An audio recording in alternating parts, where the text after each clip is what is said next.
policore ku nuk ka asnjë shqiptar. Domethënë, shteti nuk na beson neve shqiptarëve.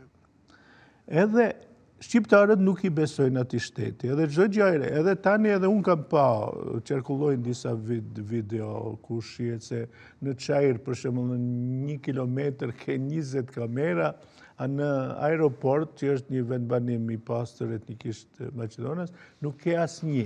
Domethënë, do i dënojmë vetëm shqiptarët, do i kontrollojmë do i kontrollojmë vetëm shqiptarët, sepse në këtë çështje edhe nuk dihet kush e kontrollon këtë. Kush do i grumbulloj ato video, ku do të paraqitemi ne me fytyrë, ndonjëherë me dashnore në veture që do të mund të shantazhojnë, nëse dalin prej aty do të mund të keqpërdoren, do të mund të jesh në pozitë këtill apo të atill. Domethënë, nuk është çështja vetëm se sa do të vozit, sa do të agrahi shpejt makinën edhe sa do të kalosh në të kuqe në semafor.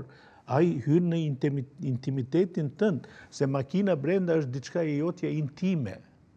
Ku ti mund të bësh këtë, mund të bësh atë, dhe ai domethënë gjithë atë. Po themi edhe ankesa që mund të kesh përdoren dhënat personale për shkak se këto dënimet do të çoheshin përmes planeve që të dërgohen përmes emailëve tek qytetarët, kjo mund të ngatrojë her pas here. Ai domethënë e ka tash emailin tim, e ka numrin tim telefonit, e ka i numrin AMS tim, i ka gjitha të mijat që mund t'i keq përdorë si të ketë qejf. Pastaj, çfarë ndodh në atë shtet? Për shembull, sa herë që arka e shtetit zhbrazet, shpesh ndodh, barë krijohet përshtypje, që mbushen me parat e shqiptarëve. Do t'ju tregoj tash çfarë ndodh. Çfarë ndodh tash në sfundmi. Për një herë nxiren atje se sa nuk janë paguajtur tatime për të ardhurat devizore nga jashtë që vinë te qytetarët e Maqedonisë. Edhe nga 2020 e këndej tash vetëm u dërgojnë, pse se u zbraz, arka e Maqedonisë është e zbrazur. Edhe që kush janë tash ata që nuk kanë paguajtur tatim? Kryesisht janë shqiptarët që marrin remitenta nga të afërmit e vet që janë në gurbet. Edhe ata tash i paguajnë tatime, ata e mbushin arkën.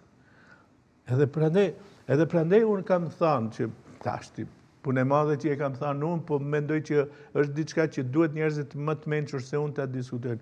Në Maqedoni nuk ke dobi nga ministrat shqiptar.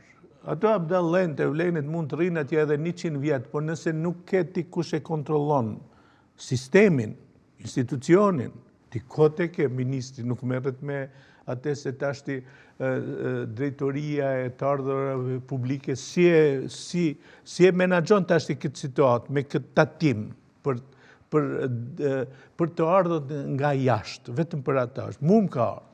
Për shembull para 5 viteve, unë shoh një pyetje publike. Se thuhet se 3 vite duhet ta ruash ti dokumentin për pagesat të ndryshme që i bën. 3 vite. 3 vite duhet ta ruash ti faturën e rrymës, faturën e ujit, faturat e tatimeve. Si ai mu më çon për 2020-ën. Domethënë 5 vite, unë ku e di a e kam paguar as e kam paguar. Edhe pse nuk e ka kërkuar atëherë të paguaj po tani. Domethënë ka shumë që e pse ndodh kjo me ne shqiptarët? Edhe pse ndjehemi ne shqiptarët se gjithmonë të keq përdorur.